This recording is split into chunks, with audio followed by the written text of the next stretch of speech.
Très bien, donc nous allons finir la journée avec un exposé d'Olivier Rioul.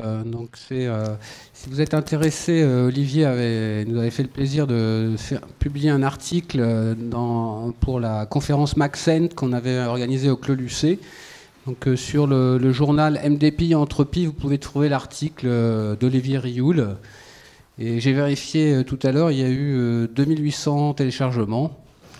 Donc je lui ai dit qu'il avait battu Gromov parce que Gromov avait fait que 1400 téléchargements dans les mêmes Special Issues. Voilà, donc je lui laisse la parole. À l'article... Ça fait partie de l'exposé, bien sûr.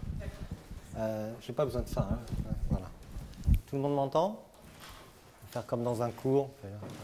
Donc d'abord, je ne sais pas si Merwan est là. Merwan, arrête de regarder ton téléphone. Je voulais d'abord m'excuser auprès de toi car je ne vais pas faire tout ce que tu as annoncé que je ferais. Voilà. Et puis pour les autres, eh bien, je vais aussi m'excuser parce que d'habitude je fais des exposés beaucoup plus mathématiques, etc. Et là on m'a demandé de faire vraiment une rétrospective un peu historique sur Claude Shannon. Et donc normalement l'objectif c'est qu'à la fin de mon exposé vous puissiez encore suivre. Voilà, c'est un peu, j'espère que ça va marcher. Donc je vais à la fin, surtout me focaliser sur cette fameuse formule, qui est quand même la formule la plus célèbre de Shannon, qui est le W log de 1 plus SNR. Voilà, donc W, la largeur de bande, fois le logarithme de 1 plus le rapport signal à bruit. Mais auparavant, je voudrais quand même vous parler un peu de Claude Shannon. Alors, bon, je ne vous ferai pas la gageure de vous demander est-ce que vous connaissez cet homme, parce que, évidemment, nous sommes dans un colloque où on en parle. Voilà, mais il est né le 30 avril 1916 et Claude Bérou, je crois, mentionnait le fameux doodle. Donc je l'ai ici, parce qu'à l'époque, je n'étais pas en France. Et donc j'ai eu droit au doodle de Shannon. On voit Shannon qui jongle avec des bits, hein, donc ça fait 1, 0, 0, 100. Donc, comme vous savez, peut-être Shannon aimait bien jongler. Et il est au milieu de son schéma de communication ici. Voilà. Il est très connu, notamment aux États-Unis, comme étant le père de l'ère de l'information. Et il est beaucoup moins connu en France, comme vous le savez. Et si vous interrogez n'importe qui dehors, là, pas forcément à l'intérieur ici, mais dehors, eh bien, ils ne connaissent pas forcément cet homme-là. Et enfin, j'ai fait souvent l'expérience. Hein, je lui ai demandé, est-ce que vous connaissez Shannon? Et, bon. Et il y a d'ailleurs un quotidien américain qui avait titré « C'est l'homme le plus important dont vous n'avez jamais entendu parler ».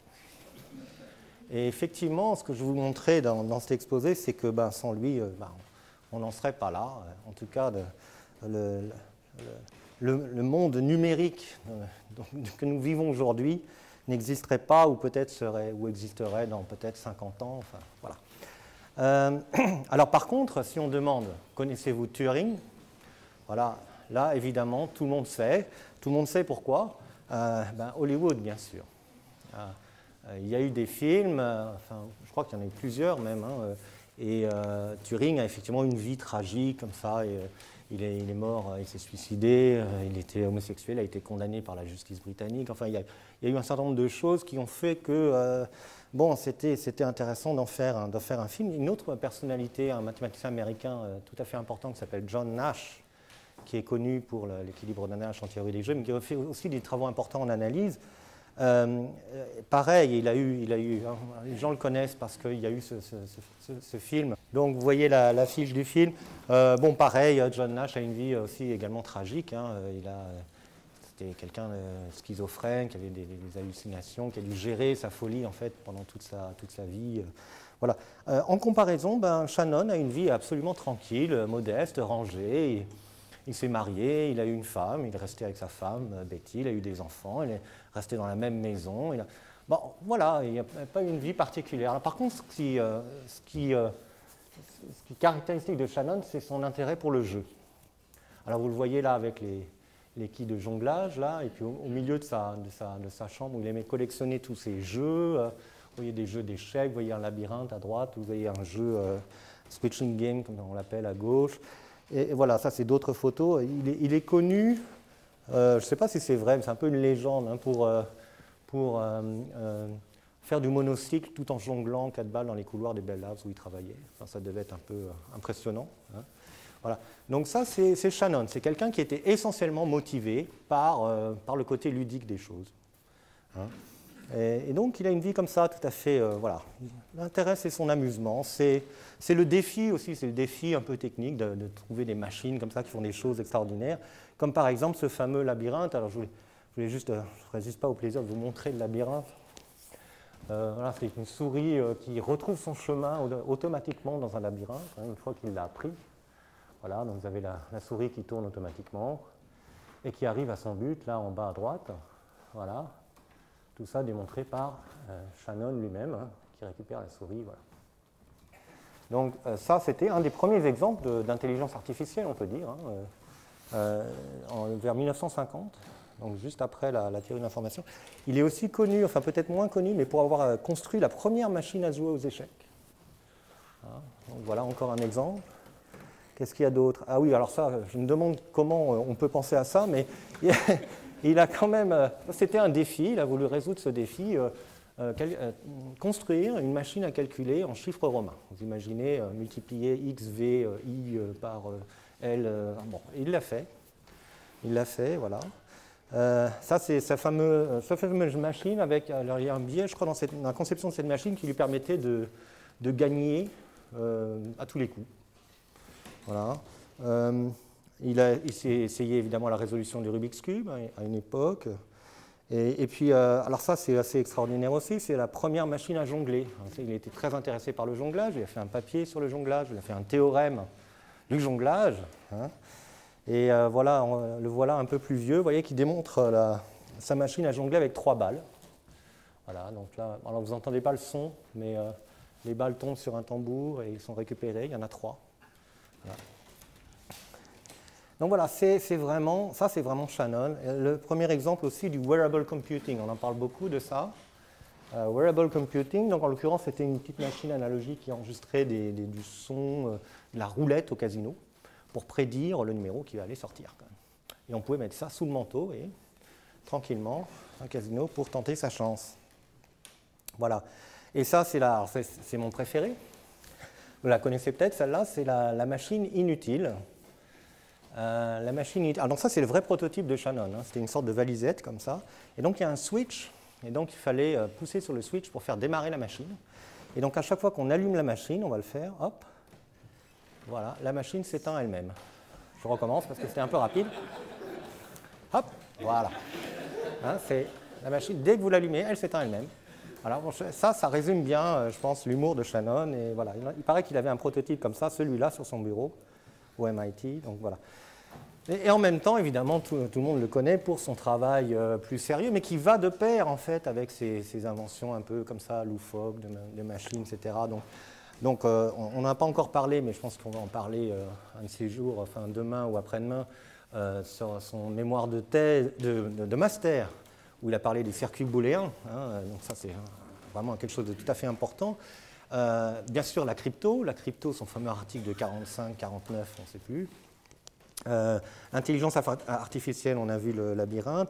Investissement boursier aussi, wearable computing. Et surtout, évidemment, la théorie de l'information. Donc voilà, je voudrais vraiment parler de la théorie de l'information et faire une petite rétrospective, disons, de tous les coups de génie qu'il a pu faire dans ce fameux article de 1948. C'est un seul article. Hein. Il a commencé à travailler sur le sujet du problème des communications, de la communication, en 1940. Donc il a mis à peu près 8-9 ans à publier, vous imaginez aujourd'hui. Hein. Et donc il a travaillé pendant 8-9 ans à son problème. Et donc en un seul article en 1948, il a complètement résolu. C'est une théorie complètement aboutie. Il a résolu tous les problèmes qui s'étaient posés. Donc à la fois de compression, de transmission d'informations. Ça a été même réédité donc, en livre, comme vous savez, avec le petit glissement sémantique de l'article indéfini, hein, qui était A Mathematical Theory of Communication, qui est devenu The Mathematical Theory of Communication. Donc, voilà. Évidemment, c'est venu et c'était une véritable révolution. C'est ça qui a changé notre monde essentiellement. Donc je voudrais vous montrer pourquoi. Et d'abord, la première chose, c'est que ce sont des mathématiques. Ce sont des théorèmes mathématiques. Hein, voilà. Donc, Shannon était un mathématicien, vous le voyez écrire des formules là au tableau. il y a essentiellement deux théorèmes qui ont révolutionné notre monde. Le théorème du codage de source, donc pour résoudre le problème de la compression d'informations, dont a parlé un peu Elisabeth, je ne sais pas où elle est, ce matin. Et le deuxième théorème, celui de du codage de canal, donc, pour résoudre le problème de la transmission d'informations fiables. Et à mon avis, la liste de ces contributions, alors je vais parler de plusieurs choses en même temps, mais ça me tient à cœur. La première chose, c'est ça, c'est d'avoir clairement défini les termes et d'avoir posé cette fameuse figure, la première figure de l'article 48, donc, qu'on appelle son paradigme, hein, c'est d'avoir clairement séparé le rôle de la source et du destinataire, de l'émetteur, du récepteur, du signal et du bruit. Voilà, c'est quelque chose d'absolument fondamental. Ça paraît trivial aujourd'hui, mais à l'époque, c'était vraiment révolutionnaire. Et d'ailleurs, c'est probablement ça qui a eu le plus d'impact dans toutes les sciences. Je parlais y compris des sciences sociales, où ça a été appliqué bien sûr en communication. Là, j'ai un exemple de TV broadcasting. Aussi en linguistique. Mon père est linguiste. Bon, il a utilisé des schémas à la Shannon. Bon, je serais incapable de vous expliquer vraiment. En biologie, ça a été appliqué pour je ne sais pas, le décodage DNA, des choses comme ça. En psychologie, là, je serais incapable de vous dire, mais il paraît que ça, c'est directement inspiré du modèle de Shannon. En sciences sociales, alors là, vous avez une espèce de feedback avec un schéma two-way communication channel. Et en interface homme-machine, où on travaille en ce moment avec Yves Guillard, là, qui est présent, où on applique ce genre de modèle aussi avec mon thésard Julien Gory, qui est là. Voilà, où on applique des modèles à la Shannon pour expliquer un certain nombre de lois empiriques en interface homme-machine. Bon. Alors, c'était à tel point, il y a eu un tel impact dans les années 50 que Shannon a dû mettre un peu le haut là, comme ça. Et a dû faire une sorte d'avertissement. C'est un célèbre éditorial qui s'appelle The Bandwagon, qui expliquait grosso modo que tout le monde était en train de prendre le train en marche, quoi. Tout le monde voulait faire de la théorie de l'information et tout le monde voulait absolument appliquer la théorie de l'information à tout et à n'importe quoi, y compris à la psychologie, aux sciences sociales. Enfin, c'est du vraiment. Voilà. Donc, il voulait avertir que bon, la théorie de l'information, c'était une théorie mathématique, qui était bien clairement définie et qu'il ne fallait pas non plus exagérer son importance. Voilà. Mais c'est pour dire que ça avait une importance considérable, surtout dans les années 50, où il y a eu vraiment une explosion. Le deuxième point fondamental que je vois de la contribution de Shannon, ça c'est carrément la première phrase de l'article, hein, où il explique le problème. Et il dit d'emblée, voilà, on ne s'intéresse pas à l'aspect sémantique du message, donc on laisse l'aspect sémantique de côté. Donc ça, Jean-Louis, tu vas nous en parler demain, j'en suis sûr, de cet aspect-là. Et il s'intéresse essentiellement à l'aspect, il y a un message choisi parmi un certain ensemble de messages, et donc avec une certaine probabilité. Et donc c'est les modèles probabilistes qui l'appliquent aux communications. Et ça s'était jamais vu avant. Personne n'avait appliqué la théorie des probabilités aux communications. C'est vraiment une révolution. Et donc, on va parler de symboles, de messages qui sont vus comme des variables aléatoires avec une distribution de probabilité P de X. Voilà. Alors, à tel point que Kolmogorov, qui, comme vous le savez, est celui qui a axiomatisé, qui a donné l'approche moderne de la théorie des probabilités, je crois, 12 ou 13 années avant, était finalement devenu un ardent défenseur de la théorie de l'information. Alors évidemment, il s'agit de la théorie de l'information à sa sauce, hein, c'est-à-dire à la Kolmogorov, dont tu vas peut-être encore parler, Jean-Louis, demain. Et il a même annoncé, mais c'était dans les années 60-70, que la théorie de l'information doit précéder la théorie des probabilités. L'approche de Shannon, c'était plutôt de fonder la théorie de l'information sur les probabilités. Donc il y a un débat par rapport à ça, donc on en parlera après. Mais déjà, moi, un point qui me semble essentiel, c'est d'avoir utilisé cet aspect probabiliste-là. C'était vraiment nouveau et c'était vraiment révolutionnaire à l'époque. Ça paraît évident aujourd'hui, et à l'époque, c'était nouveau. La troisième contribution majeure également, c'est l'idée d'une mesure logarithmique de l'information. Alors ça, ce n'est pas non plus tout à fait nouveau, puisque Shannon a démarré sa recherche avec un article de Hartley en 1928. Donc je vais parler de Hartley tout à l'heure aussi, je vais revenir sur lui, où effectivement il dit que une mesure appropriée de l'information, c'est une mesure logarithmique. Pourquoi ? Parce que voilà, un chiffre peut représenter 10 nombres, deux chiffres sans nombre, et ainsi de suite. Et donc log en base 10, par exemple, de grand thème chiffre représente grand thème possibilité. Alors, si on exprime ça en base 2, ben, ça devient les bits. Et dans l'article de Shannon, pour la première fois, Shannon utilise le terme bit, jamais utilisé avant. Hein. Donc, c'est particulièrement fondamental. Alors, là, il l'attribue à John Tukey, hein, donc une contraction de binary digit. Voilà. Donc, c'est l'idée que n'importe quelle source d'information, n'importe quelle information peut être transmise ou stockée comme une suite de 0 et de 1, une révolution, quelque chose. Voilà, c'est vraiment là, on est dans l'aspect numérique qu'on connaît aujourd'hui et qui paraît tellement évidente aujourd'hui. Mais Shannon va même plus loin que l'idée du binary digit, c'est-à-dire qu'il définit le bit comme un binary unit, en fait, comme une unité binaire, une unité d'information, avec l'idée que ben, les messages, disons, moins vraisemblables, disons, sont plus informatifs que des messages qui sont plus vraisemblables. Hein. Et donc, on introduit l'aspect probabiliste aussi dans cette définition-là, et c'est cette fameuse entropie, donc, où on va avoir un contenu informatif qui peut être inférieur à un bit si le bit n'est pas équiprobable. Voilà. Donc, d'ailleurs, il y a même eu le fameux, la norme ISO, c'est la norme d'unité des mesures, hein, qui a normalisé le nom qu'on doit donner à cette unité d'information. Est-ce que vous connaissez le nom qu'on doit utiliser? C'est le Shannon. Bon, personne ne l'utilise, tout le monde utilise le bit. Voilà, on devrait dire, voilà, j'ai 3 kg Shannon, je suis à 5 gigas Shannon par seconde. Bon, on ne le fait pas. Voilà. Là, encore un coup de génie, à mon avis, de Shannon, c'est qu'il ne s'intéresse pas à résoudre un problème pratique, pour une fois. Il a vraiment sa casquette de mathématicien et il cherche à résoudre un problème théorique, mais de limite fondamentale. C'est-à-dire, il cherche à savoir quelle est la limite, le meilleur compromis possible des performances de systèmes de transmission, de compression. Donc, quoi qu'il arrive, quoi que vous fassiez, du moment où vous avez un certain nombre de ressources comme la bande passante ou le rapport signal, enfin la puissance d'émission, on va dire, eh bien, vous ne pouvez pas aller au-delà d'une certaine limite sur le débit. Voilà. Donc on a par exemple ici voilà, des systèmes, alors là c'est de l'efficacité spectrale par rapport au rapport signal à bruit, bon, un certain nombre de solutions pratiques, mais il y a une courbe qu'on peut calculer théoriquement, on ne peut pas aller au-delà. Voilà. Ça c'est vraiment l'aspect fondamental, c'est-à-dire qu'avant Shannon, ben, je ne sais pas moi, le télégraphe par exemple a été développé pour ainsi dire dans le brouillard, parce qu'il n'y avait pas de borne, on ne savait pas jusqu'où on pouvait aller en termes de transmission d'informations. Et après Shannon, grâce à Shannon, on peut non seulement savoir qu'il y a une borne, mais aussi la calculer de manière théorique, et donc savoir à quelle distance on peut être de cette limite, est-ce qu'il faut encore travailler beaucoup, etc. Donc c'est absolument fondamental pour la compréhension des systèmes de communication numérique en général.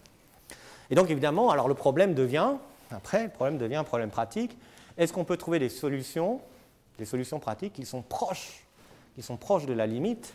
Et ça, c'est un problème qui est évidemment difficile. C'est un peu comme si Shannon avait inventé la vitesse de la lumière. Hein, voilà. Ça s'appelle C, comme la capacité, vous voyez, un truc qu'on ne peut pas dépasser. Mais il ne nous a pas dit comment construire la fusée qui allait s'approcher de la vitesse de la lumière. Voilà. C'est l'image que je donne. Voilà. Alors évidemment, pour trouver cette limite de performance, il a fallu qu'il fasse des calculs asymptotiques. Et ça a été difficile à digérer par la communauté des ingénieurs de l'époque, parce qu'il a présenté ça aux ingénieurs dans les années 40, 50, qui ont eu du mal à comprendre ce raisonnement-là. Donc c'est du raisonnement à très grand nombre de dimensions.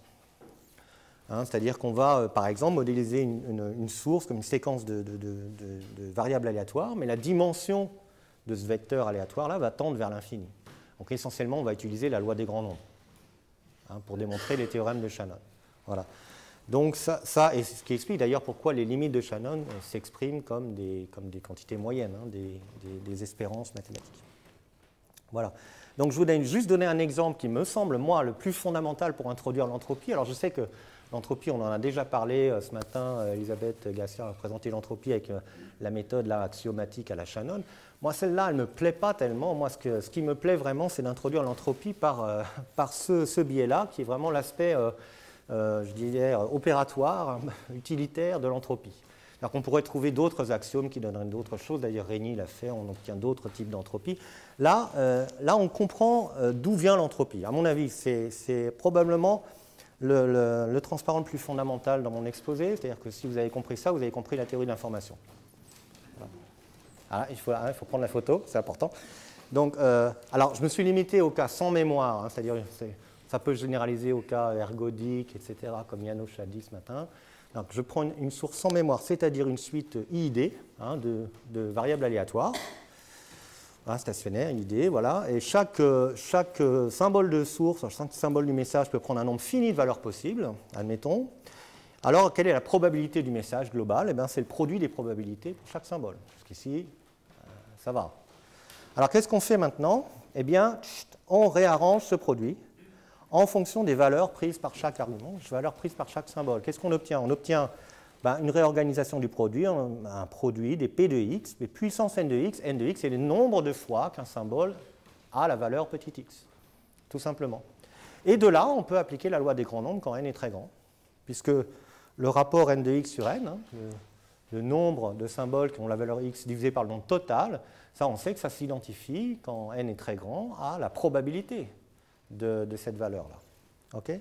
Ce qui nous fait que ce fameux produit prend cette expression-là, et en passant au logarithme, paf, on obtient 2 puissance moins n fois l'entropie. L'entropie vient naturellement dans un raisonnement asymptotique, voilà, sur une source sans mémoire, par exemple. Alors là, je l'exprime peut-être d'une manière différente dans celle dont vous avez l'habitude. Je l'exprime comme une moyenne du logarithme de 1 sur p de x pour ne pas devoir traîner des signes moins de quantité négative. Comme ça, j'ai des signes plus de quantité positive. Voilà. Donc c'est une espérance et c'est l'entropie au sens de Shannon qui vient naturellement comme ça. D'accord ? Donc qu'est-ce qu'on a montré là? On a montré qu'en fait, la probabilité d'un message typique, c'est-à-dire choisi au hasard selon sa distribution, eh bien c'est typiquement 2 puissance moins n fois l'entropie. C'est un résultat qu'on va exploiter tout à l'heure. Voilà, évidemment, il y a un lien avec l'entropie de Boltzmann, hein, qui avait une allure similaire. Et puis, d'ailleurs, Shannon l'a reconnu. Et d'ailleurs, pour la petite histoire, Shannon a demandé à von Neumann comment il devait appeler cette quantité. Enfin, c'est une légende. Hein. Je ne sais pas si c'est une rumeur, je ne sais pas si c'est vrai. Mais elle est belle, donc je la raconte quand même. Donc, il a demandé à von Neumann comment je dois appeler ce machin. C'est un truc qui mesure l'incertitude, etc. Je ne sais pas comment l'appeler. Von Neumann lui a répondu, mais c'est très simple, vous devez l'appeler entropie parce que personne ne sait ce que c'est. Et donc, en cas de débat, vous aurez toujours l'avantage. Voilà. Donc, effectivement, il l'a appelé l'entropie. Et plus tard, effectivement, des physiciens, notamment comme Léon Brillouin, hein, qui est un physicien français, enfin américano-français, on va dire, a publié même un livre entier hein, sur le rapport entre l'entropie de Shannon et l'entropie physique à la Boltzmann, ou en mécanique statistique ou en thermodynamique. Alors, j'en viens au premier théorème de Shannon que je vais essayer d'expliquer. Donc, je fais de la théorie de l'information pour les nuls, vous voyez, j'explique le théorème de Shannon. Bon, premier théorème de Shannon pour la compression, là, il s'agit du même paradigme de Shannon, sauf que le canal est sans bruit. Et essentiellement, qu'est-ce qu'on va faire? On va s'intéresser à coder les séquences typiques. Pourquoi? Parce que les séquences non typiques ont une probabilité négligeable d'apparaître. Donc, je ne m'intéresse que à celles qui sont typiques pour lesquelles j'ai établi que leur probabilité, c'est à peu près la même chose, c'est-à-dire 2 puissance moins n fois h. C'est un résultat connu, fondamental en théorie de l'information qui s'appelle Asymptotic Equipartition Property. Enfin bon, bref, ça apporte un nom. Et si je somme sur le nombre total de séquences, évidemment, je vais tomber sur la probabilité totale d'être typique, c'est-à-dire quasiment 1. Ce qui fait que le nombre de séquences, je peux l'évaluer comme étant 2 puissance n fois h, ce qui est relativement faible par rapport au nombre total de séquences possibles. C'est ça l'idée de la compression, c'est-à-dire que c'est beaucoup plus faible que le nombre total possible. Et donc, combien de bits par symbole je dois utiliser pour comprimer cette information? Eh bien, je prends le logarithme en base 2 de grand N, du nombre total, et je divise par la dimension, je divise par n, j'obtiens exactement h. Donc, il est nécessaire simplement d'avoir un nombre de bits par symbole pour comprimer l'information égal à l'entropie. Voilà. Et ça, c'est le premier théorème de Shannon. Pour une source sans mémoire, on peut généraliser. Donc, seulement h bits par symbole, ça suffit pour encoder de manière fiable une source d'information. Voilà. Et donc, l'entropie apparaît comme une borne inférieure sur le taux de codage pour une compression fiable.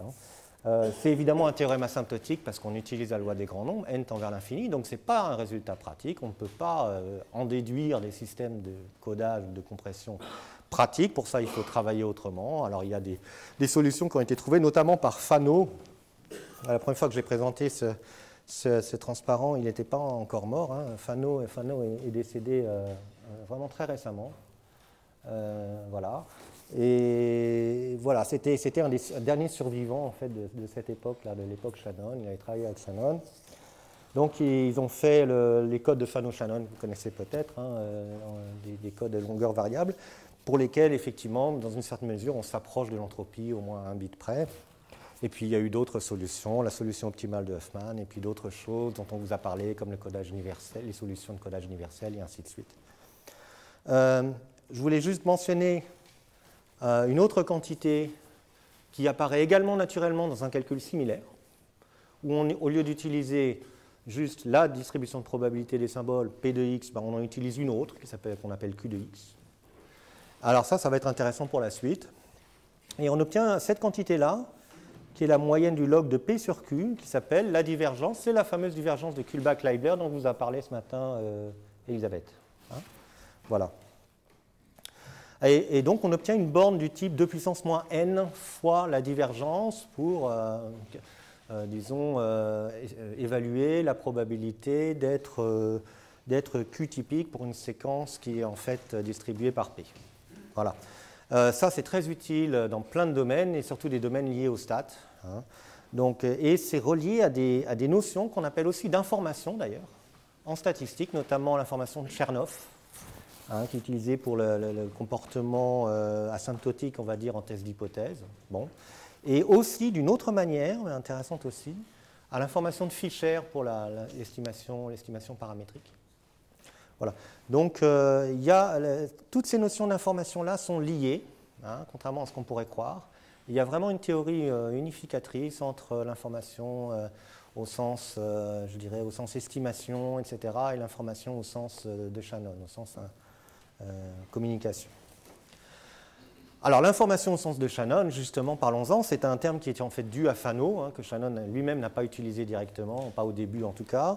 Vous avez ici, je vous ai rappelé l'expression de l'entropie, et ici vous avez l'expression de l'information mutuelle entre deux variables aléatoires. Qu'est-ce que c'est?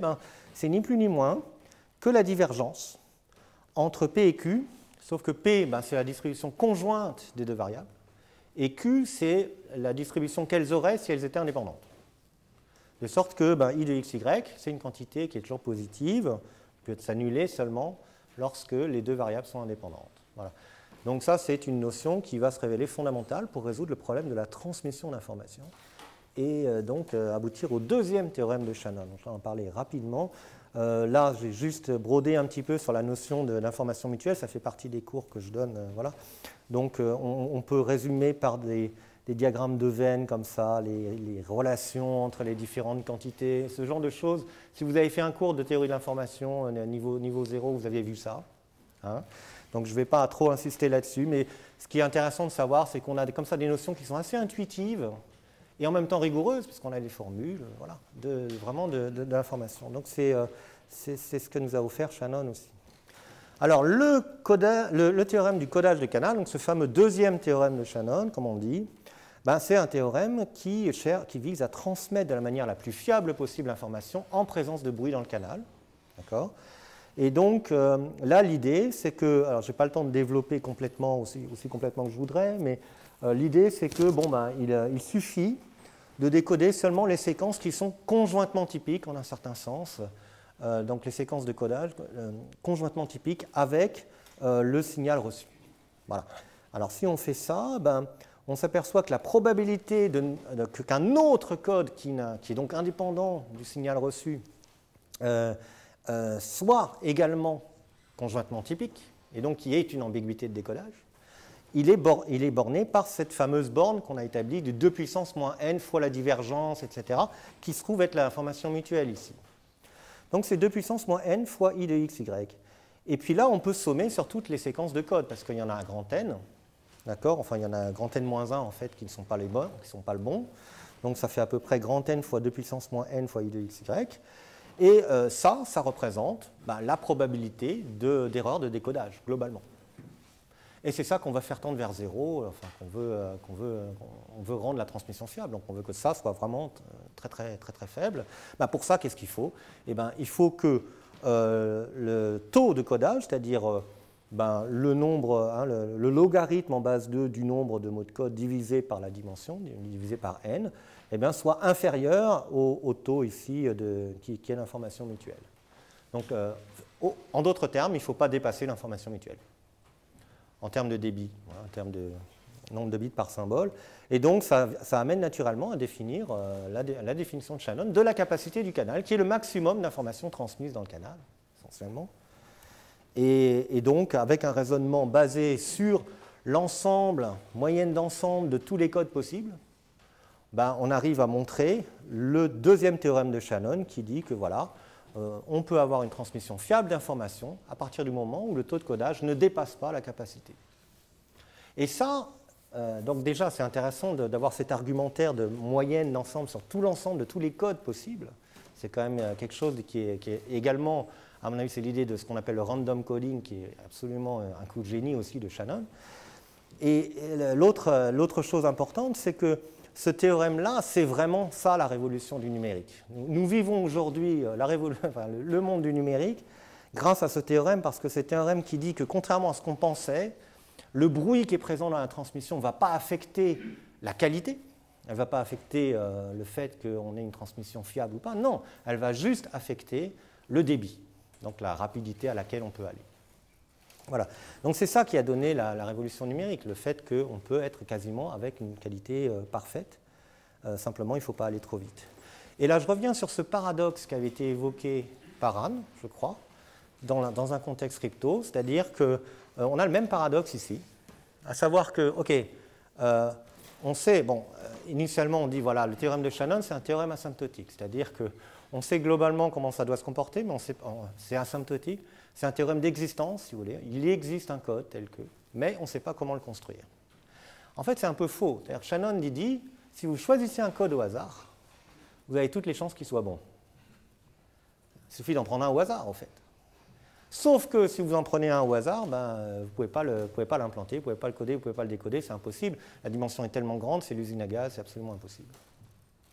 Et donc, tout le problème va être, ok, comment faire pour avoir une sorte de code choisi au hasard, mais de manière structurée, de telle sorte que je puisse coder et décoder. Donc une réponse, ben, c'était celle de Claude.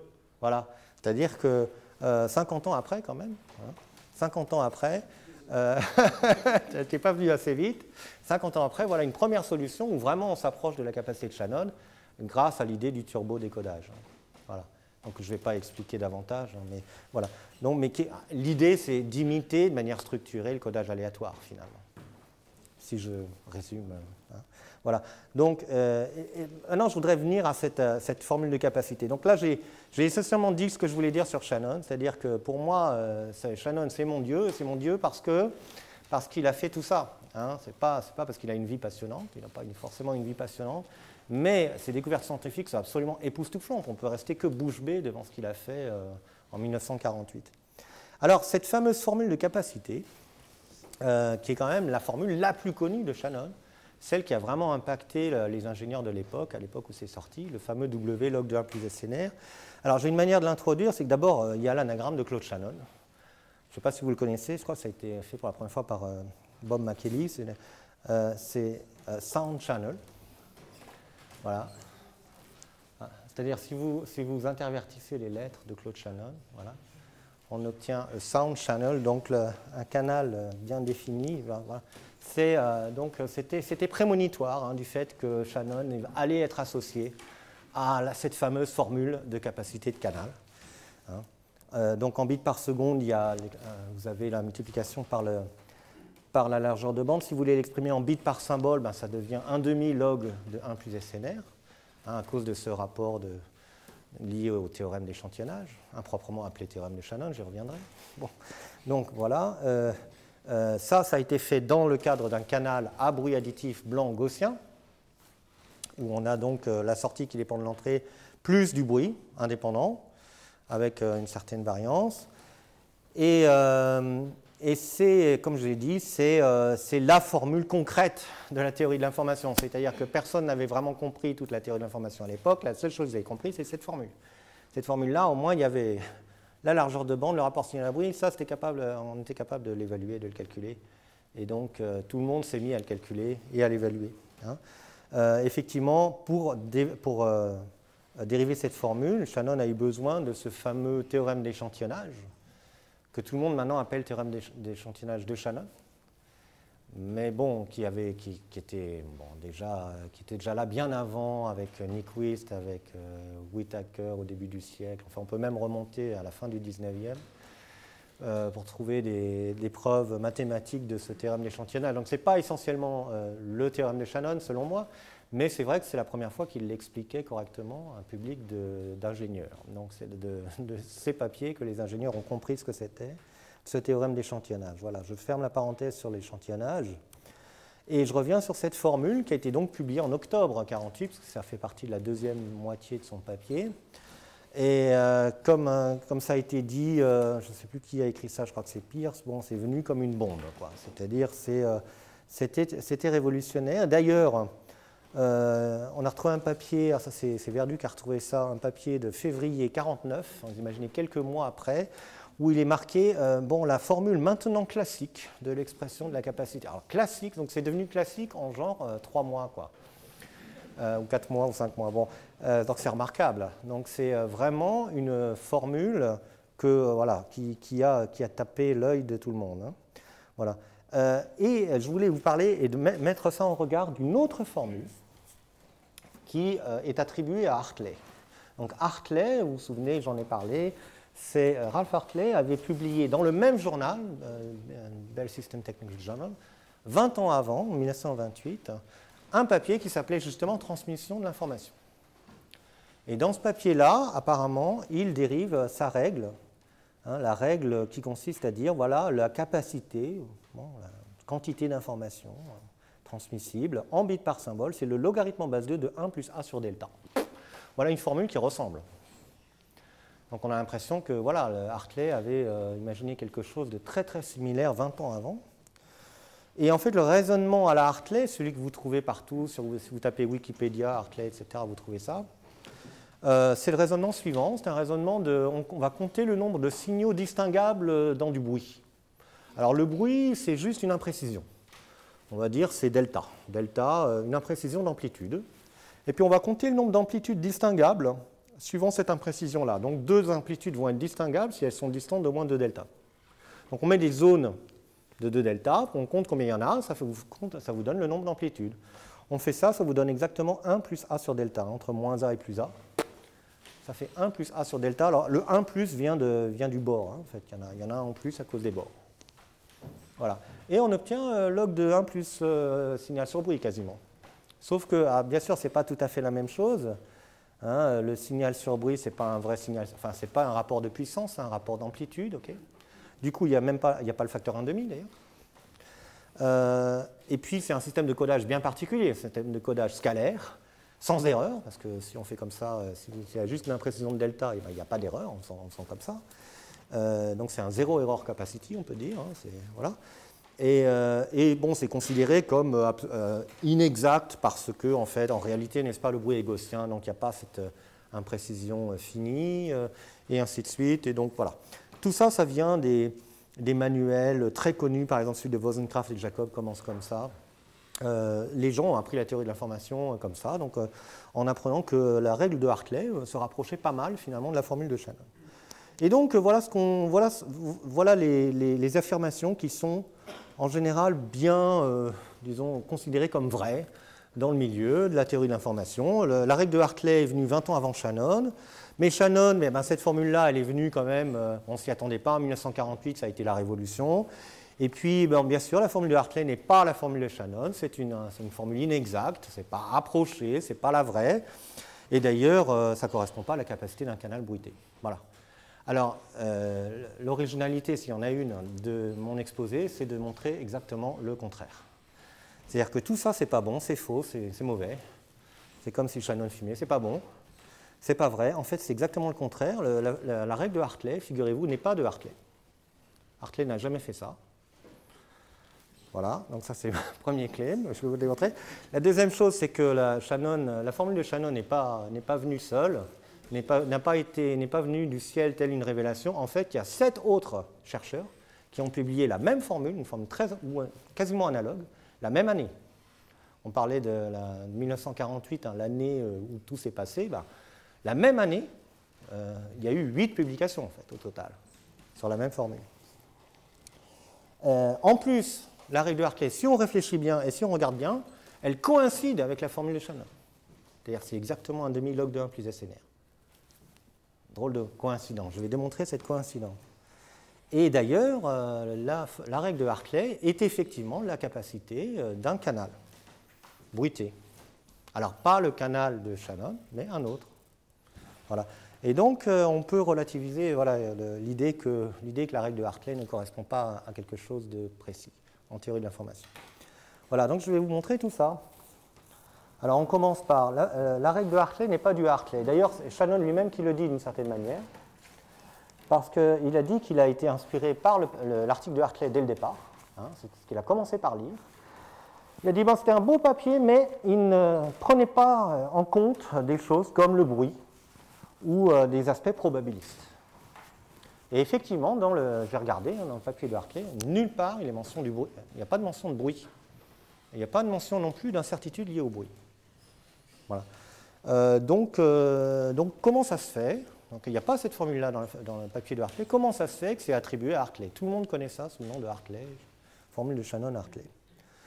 Alors, on a trouvé la réponse grâce à José Carlos Magossi, qui était mon co-auteur là-bas, qui a déniché comme ça la toute première mention de la règle de Hartley, qui vient d'un article, du premier article tutoriel sur la théorie de l'information, qui s'appelle Une histoire de la théorie de l'information. 1951, il faisait déjà l'histoire 3 ans après. 1951, et c'est là où il dit, bien que ça ne soit pas explicitement dit sous cette forme, Hartley a dit que, a fait ça. Et en fait, il attribue à Hartley ce que Hartley n'a pas fait. Et c'est là où il donne le raisonnement du soi-disant Hartley, qui n'est pas dû à Hartley. Alors, est-ce qu'il est dû à Colin Cherry, ce raisonnement? Eh bien non. Il est dû à d'autres gens. Et en fait, c'est en relation avec le deuxième point, c'est-à-dire qu'il est dû aux autres auteurs qui ont publié cette fameuse formule en même temps, en 1948. Voilà. Donc, en 1948, une année extraordinaire, d'ailleurs Shannon le dit lui-même, il mentionne d'autres gens pour cette formule. Il mentionne Wiener, donc j'allais dire à Merwan que j'avais parlé de Wiener, mais il est parti. Wiener, Tuller, Sullivan. Bon, ça fait 3 autres. Wiener, évidemment, c'est dans son livre sur la cybernétique, chapitre 3. Tuller, c'est dans une thèse qu'il a faite, publiée en juin 1948. Sullivan, je ne sais pas. Je n'ai pas publié apparemment, mais bon, c'était dans la même année. Et puis il y en a d'autres qu'on a retrouvés. Alors on a retrouvé Jacques Laplume, avril 1948. C'est intéressant, c'est la date, c'est le premier en fait, apparemment. Charles Earp en juin 1948, André Clavier en décembre 1948 et Stanford Goldman en mai 1948, c'était publié après. Voilà, et puis bien sûr Shannon. Voilà. Donc, comment faire la part de tout ça? Qui a vraiment fait quoi? Qui a été le premier, etc. Ça, c'est des questions historiques marrantes. Alors, Wiener, c'est probablement l'approche la plus originale. Ce n'est pas pour nous étonner, hein, Norbert Wiener est quelqu'un de très original. Là, on le voit d'ailleurs, on le voit avec Shannon en pleine discussion. Là. Et alors, Wiener a fait un calcul qui donne exactement la formule de Shannon. Alors, il l'a fait en faisant une sorte de différence entre 2 entropies différentielles. L'entropie différentielle, ça avait été soufflé par von Neumann, apparemment. Donc, il fait une différence de calcul et il trouve une formule qui est exactement celle de Shannon. Bon. D'ailleurs, c'est la raison pour laquelle Wiener était convaincu d'être le père de la théorie de l'information au même titre que Shannon. Mais bon, Wiener, il n'a pas résolu vraiment le problème de la communication, en l'occurrence. Il n'a quand même pas été jusque-là. Il a juste fait ce calcul-là. Hein, d'ailleurs, plus tard, en 1956, il a dit, dans un éditorial, il a dit « La théorie de l'information a été identifiée dans l'esprit du public pour la théorie de l'information en bits, développée par Shannon et moi. » Voilà.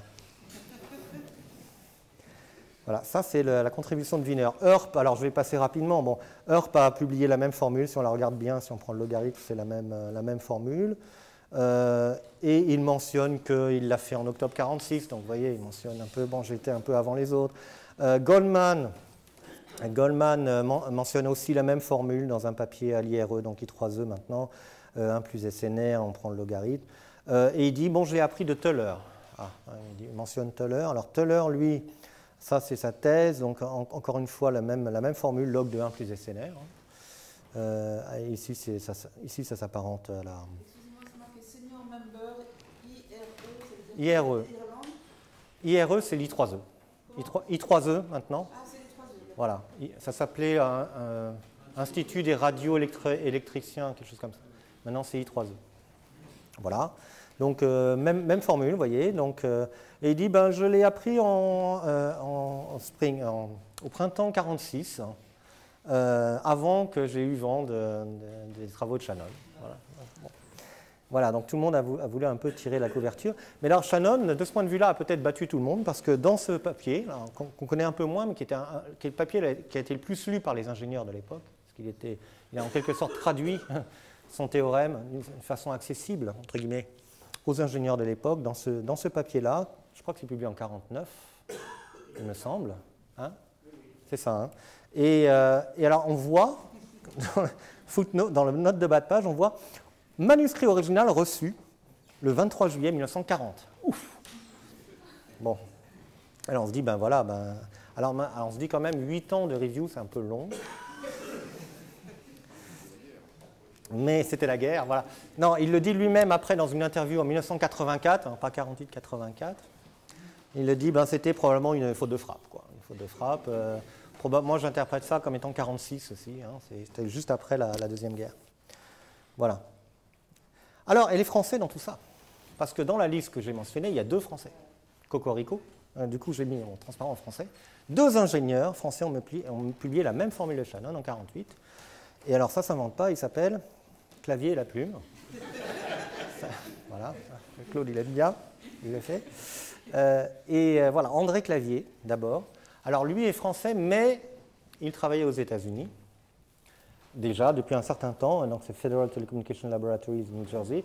Et il était de cheville avec Shannon, puisqu'il a rencontré Shannon dans un séminaire. Je ne sais pas si on le voit ici, on a publié la même formule. Le fameux séminaire où Shannon a expliqué sa théorie aux ingénieurs de l'IRE en novembre 1947.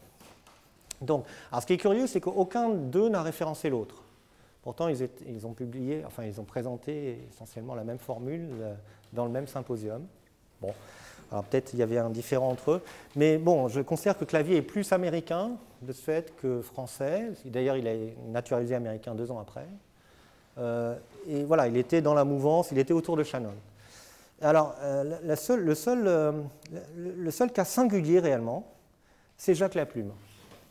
Alors, lui qui était français, vraiment, à la compagnie française Thomson Houston, hein, c'est-à-dire CFTH, le fameux CFTH, il est entré en 1946, et en 1948, il publie une note à l'Académie des Sciences, l'Académie des Sciences de Paris, physique-mathématique, sur le nombre de signaux discernables en présence de bruit erratique. En plus, c'est une approche qui intègre vraiment l'aspect probabiliste, c'est-à-dire qu'il intègre le fait qu'un signal, un bruit blanc, hein, ou une densité spectrale de puissance constante, ce genre de choses. Voilà. Et il fait un raisonnement de dénombrement de cellules dans un plan puissance-fréquence, voilà. Un petit peu à la Gabor, mais un peu différent. Voilà. Bon. Et il tombe pile poil sur la formule de Shannon.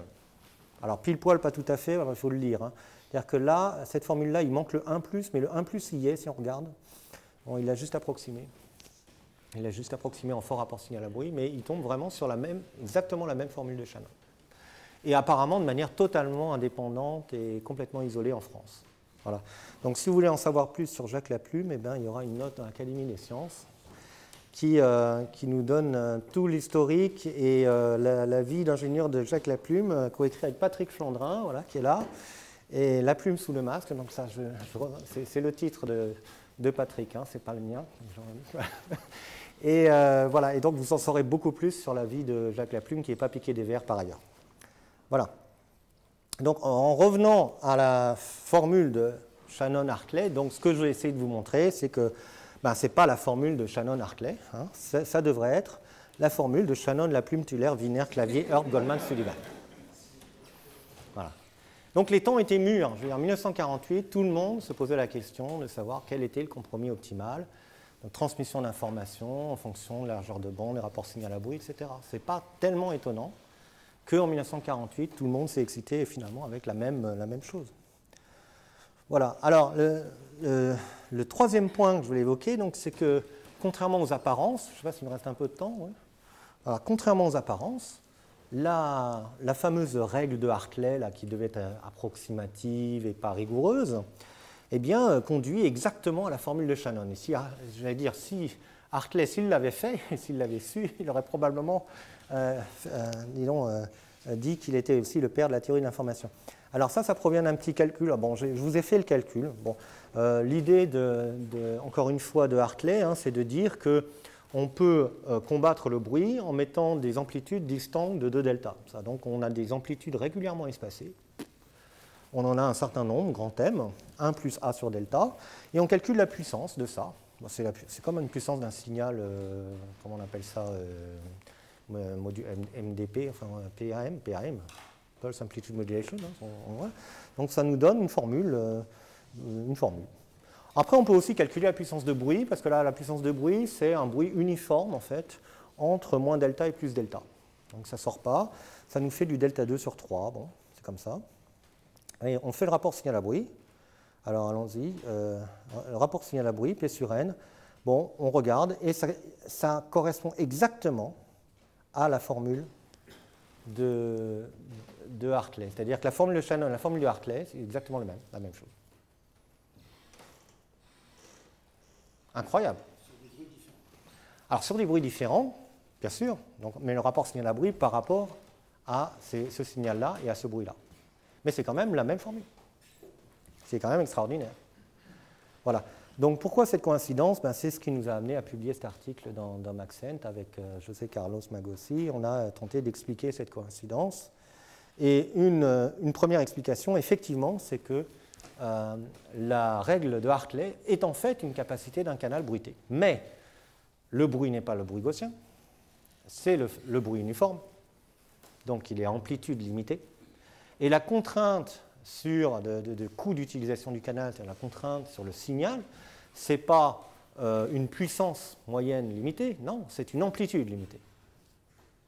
Donc on travaille à amplitude limitée et un bruit à amplitude limitée. Et dans ce cadre-là, si on fait le calcul, on maximise l'information mutuelle.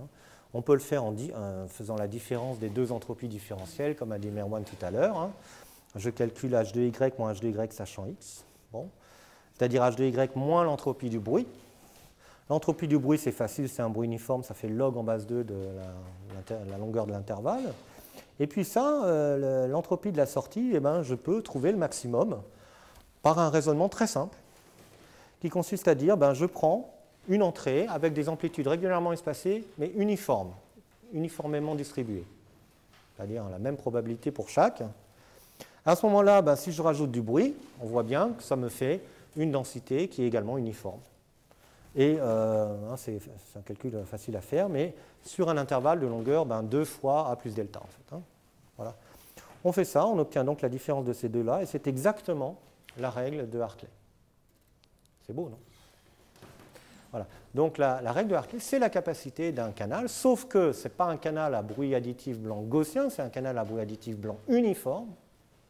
Et ce n'est pas un canal à contrainte de puissance moyenne limitée, c'est un canal à contrainte sur l'entrée d'amplitude limitée.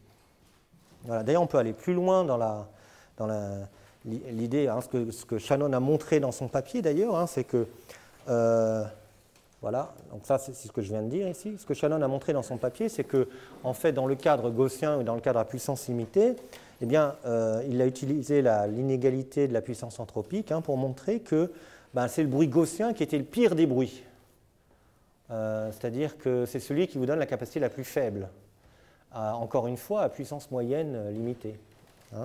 Donc ça, c'est exprimé par cette inégalité-là, où on a un rapport entre la puissance de bruit et la puissance anthropique du bruit. Enfin, je passe les détails. Et bien, de la même façon, on peut montrer qu'à amplitude limitée, c'est le bruit uniforme qui est le plus anthropique et qui est le pire dans ce contexte-là. Donc on a vraiment, un parallélisme assez fort entre le canal uniforme et puis le canal gaussien. Voilà. Donc on aurait très bien pu, après tout, inventer la théorie de l'information avec un bruit à amplitude limitée, une contrainte d'amplitude limitée, pourquoi pas. Bon, enfin, bien sûr, on s'intéressait plus à la puissance à l'époque, mais on aurait pu le faire comme ça. Et en allant au-delà de cette coïncidence dont j'ai parlé, comment expliquer que la formule de Shannon peut se retrouver comme finalement la formule de capacité de plein de canaux? Eh bien, pour faire ça, on a construit un certain nombre de conditions mathématiques. Alors, je vais passer les détails parce que j'ai dit que je n'allais pas trop faire de maths, mais on a trouvé des conditions nécessaires et suffisantes pour que la capacité du canal, ça soit toujours 1/2 log de 1 plus SNR. Voilà. Alors, ce n'est pas si compliqué que ça, et il se trouve que le canal uniforme là, et le canal gaussien ne sont pas les seuls exemples. Il y a toute une famille d'exemples, et on peut construire des tas d'exemples en utilisant en particulier les B-splines que vous connaissez peut-être, et qui permettent d'aller de l'uniforme jusqu'au gaussien. En fait, on a toute une famille de canaux comme ça, qui permettent de passer de l'uniforme au gaussien de manière progressive. Et pour tous ces canaux, la formule de Shannon, c'est bien la capacité. Voilà. Donc ça, c'est ce qu'on avait proposé dans l'article. Donc il y a les références, ça y est, c'est Rioul et Magossi. On Shannon's formula and Hartley's rules beyond the mathematical coincidence. Et c'est un papier qui est en ligne dans la revue Entropie, MDPI Entropie. Voilà. Alors juste pour illustrer, voilà ce que ça donne.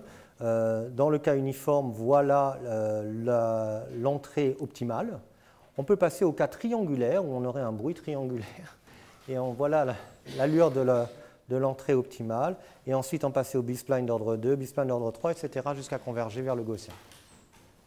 Voilà. Donc là, ce sont les distributions de probabilité du bruit, comme on voit. Et puis ça, ce sont les contraintes, le coût d'utilisation du canal correspondant pour les différentes valeurs. Voilà. Donc, c'est un travail un peu académique, on va dire, mais c'est intéressant de voir que, a priori, il y a beaucoup de canaux pour lesquels la formule de Shannon est exacte. Il n'y a pas que le canal considéré par Shannon. Et c'est intéressant de voir aussi que Hartley n'a pas fait la règle de Hartley. Et donc, il y a un malentendu historique qui est présent partout maintenant, sur Internet, partout, et qui est vraiment faux, quoi. Voilà, je voulais laisser la vraie conclusion à Shannon lui-même, qui résume bien les choses. Alors, je ne sais pas si je vais essayer de traduire. Je ne pensais pas au départ que ça allait avoir un tel impact. Il parle de la théorie de l'information. J'ai aimé travailler sur ce type de problème, comme j'ai aimé travailler sur bien d'autres types de problèmes, sans notion de gain financier ou au sens d'être célèbre. Il était très modeste. Et je pense d'ailleurs que la plupart des scientifiques ont cette orientation-là. Ils travaillent parce qu'ils aiment jouer le jeu. Ils aiment le jeu. Voilà. Donc ça, c'est la conclusion de Shannon. Merci beaucoup.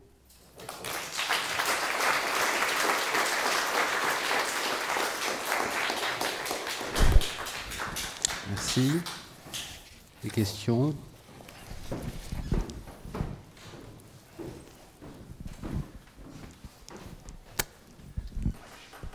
Merci pour cet exposé. En tant qu'automaticien, j'y ai retrouvé beaucoup de choses, en particulier sur Shannon et Wiener, puis Kalman. Je voudrais juste peut-être avoir une petite contradiction sur une assertion. Pas de problème. Vous avez dit que Shannon avait été le premier à utiliser la théorie des probabilités pour les communications. Je voudrais rappeler que Erlang, en 1917, a utilisé la théorie de Poisson pour trouver une règle de dimensionnement des équipements, qui est la loi d'Erlang avec ou sans attente, et qu'elle est fondée quand même pas mal sur ces travaux-là, et qui est vraiment, là, je pense, ça n'enlève rien au mérite de Shannon, évidemment. Mais je pensais qu'il faut savoir, surtout l'an prochain, c'est le centenaire de la théorie de la loi d'Erlang, de la formule d'Erlang, à qui on a donné aussi une unité internationale, l'Erlang, qui est utilisée dans télécommunications. Ok, merci pour cette précision. J'ai rien à ajouter. D'autres questions ? Est-ce que tu connais les liens de Shannon avec Brillouin? Est-ce qu'il a rencontré Brillouin Non, je ne connais pas.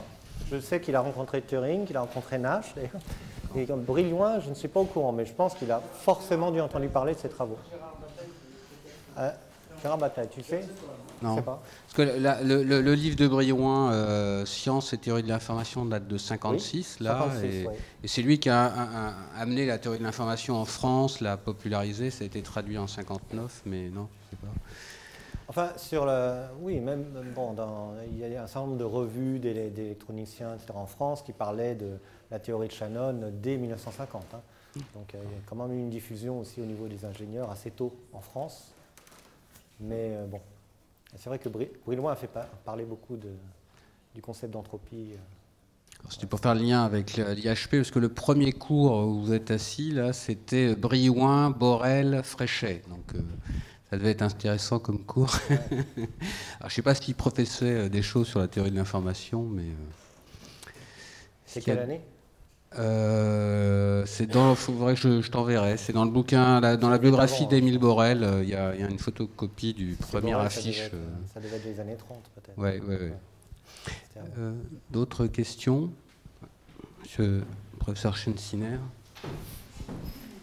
Oui, toujours à propos de ce problème. Effectivement, c'est une idée remarquable de considérer que ce qui est important, c'est la structure statistique de l'ensemble des messages qu'on peut avoir à envoyer. Alors, vous avez dit que c'était un ovni, mais je crois qu'au moins dans la version publiée avec Weaver, Shannon remercie Wiener pour ses idées. Oui, alors, donc, est-ce que ça n'est pas déjà aussi dans Wiener? Non, il le remercie pour autre chose. Il le remercie pour, en rapport avec cette notion finalement de filtrage de Wiener, hein, qu'il a inspiré pour dériver la capacité et l'entropie de canaux et de signaux continus. Donc c'est dans ce contexte-là. Donc c'est une extension du cas discret qu'il a traité auparavant. Oui, et alors une autre question, vous avez dit que Shannon connaissait l'œuvre de Boltzmann. Donc est-ce qu'il a écrit quelque chose là-dessus ou est-ce qu'on sait précisément ce qu'il connaissait? Je crois qu'il a simplement dit que la formule s'apparentait, je ne sais pas exactement sous quel terme il a mis, il faudrait que je regarde, mais s'apparentait à la formule de Boltzmann des physiciens. Mais je pense qu'il a mentionné probablement Boltzmann, mais voilà, je n'en sais pas plus.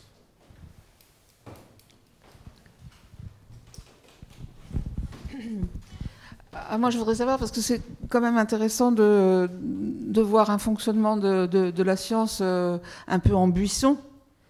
Et est-ce que vous laissez entendre qu'il y aurait un effort de communication, pas forcément voulu par Shannon lui-même, mais autour de Shannon, qui a mis en exergue son travail pour le dégager d'une science plutôt buissonnante, où il y a vraiment un apport très singulier de Shannon parce qu'il peut y avoir une interprétation, je n'aime pas les thèses complotistes, mais il peut y avoir une interprétation. On est en contexte avant la guerre et après la guerre. Oui. On est après l'apparition de la notion de faire savoir et la notion de propagande. Il peut y avoir un effort de la NSF pour mettre en avant ces scientifiques avec des enjeux de domination théorique. Bon. Ou alors d'une forme involontaire de chauvinisme par différents, aussi buissonnants. Donc la question c'est est-ce qu'il y a une relativisation du travail de Shannon ou alors vous pensez qu'il est vraiment singulier? Moi je pense qu'il est vraiment singulier. Hein. C'est-à-dire que même dans tous ses travaux, celui-là est particulièrement impressionnant, mais il y a eu d'autres travaux du même type où il a toujours travaillé de la même manière. C'est-à-dire que pour lui c'était un petit défi, il s'intéressait à un problème particulier et il pouvait travailler des années sur ce problème et finir par prendre une approche qui, à chaque fois, est complètement originale. Bon, moi, je ne sais pas trop répondre sur les aspects complotistes ou quoi, non, mais voilà, c'est tout ce que je peux dire. Ouais. Oui, j'aurais 2 points. Est-ce qu'il ne serait pas normal de considérer que la formule de Shannon obéit à toutes les formes de bruit, puisque, au fond, le bruit gaussien, si je me souviens bien, c'est que la composition de toutes les lois de probabilité, quelle qu'elle soit, converge vers une gaussienne. Donc, est-ce que... Théorème central limite. Est-ce que ça ne pourrait pas expliquer au fond que la formule de Shannon, même si des fois ça a été présenté comme la capacité d'un canal bruité idéal ou je ne sais pas quoi, enfin un truc comme ça, c'est vraiment lié à la nature gaussienne du bruit. Hein, un bruit non gaussien, vous n'avez pas la même formule normalement. Hein. Donc après, l'hypothèse gaussienne est justifiée C'est ce que, je ne sais plus qui disait ça, hein, c'est que tout le monde croit en théorème central limite. Les mathématiciens y croient parce que c'est un fait expérimental. C'est rigoureux, oui. Et les physiciens y croient parce que c'est un théorème mathématique. C'est vrai. Un peu ça. Et deuxième chose, c'est je pense que la grande admiration qu'on peut avoir pour Shannon, c'est aussi parce que c'était quelqu'un qui était, enfin, le mot est peut-être galvaudé, mais qui est aussi un bricoleur. C'est-à-dire qu'il a commencé par l'analyseur analogique de Vannevar Bush quand il a été embauché au MIT. Donc c'est quelqu'un qui bricolait, qui a été confronté à la technique. Son premier papier, qui doit être son master, était sur les switches. Oui. Donc il a ce profil. l'algèbre de Boole. C'était à la fois un bricoleur et un théoricien. Absolument. Il a le profil très rare d'être à la fois un théoricien et quelqu'un qui s'est frotté à la pratique. Oui, tout à fait. Et il a eu les deux formations, en fait, puisqu'il est à la fois un diplôme d'ingénieur et un, je ne sais pas comment ça s'appelle exactement, mais, et un master, peut-être, de mathématiques. Un bachelor, on disait. Bachelor, oui. OK. Et le dernier point, c'est qu'il a aussi travaillé sur la génétique. Oui, ça c'est sa thèse, alors qui est peu connue, mais effectivement qui paraît-il aurait mérité d'être... Parce qu'on ne connaissait pas Crick et Watson, donc il a presque avant... Enfin, il a élaboré un système génétique qui était basé sur les lois de Mendel, qui a été reconnu après comme étant très intéressante compte tenu de ce qu'on connaissait après l'invention du génome. Que Gérard Bataille, tu vas en parler. Okay. Voilà, demain...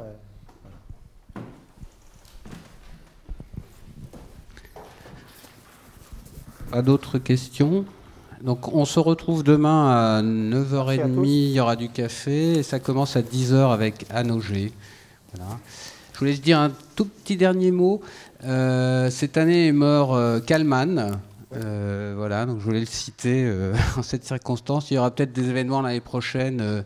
J'essaye de pousser l'école des mines, parce que c'est Kalman qui a créé le labo de robotique de l'école des mines, mais il y aura sans doute des événements Kalman qui arrivent.